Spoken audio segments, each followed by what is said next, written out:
हो.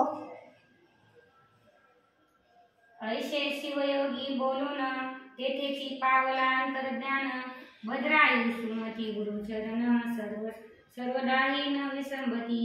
इकडे भद्रायूचा पिता निहुती दाशा देशीचा नृपती वज्रभाऊ मापती शत्रु त्यावरी पातले मगध देशाधिपती हेमरत तेने देश नागविला समस्त धनधान्य अरुणी नेत सर्व करीत गोहरण स्त्रिया पुरुषी धरुणी समस्त बळे नेऊनी बंदी घालीत मुख्य राजग्राम वेष्टित बाहेर निघत वज्रबाहू युद्ध झाले 10 दिन पर्यंत हा एकुलता एक शत्रू बहुत मग त्याशी धरुणी अजित रथी बांधिती अकर्षणी वज्रबाहूचे माथे धरून तेही चालविले बांधून सर्व ग्राम प्रजा लुटून राजस्त्रिया धरिया ऐशे धरुणी समस्त घेऊनी चालला हे मरत वज्रबाहू संची वासवित मागे पुढे पाहत तसे।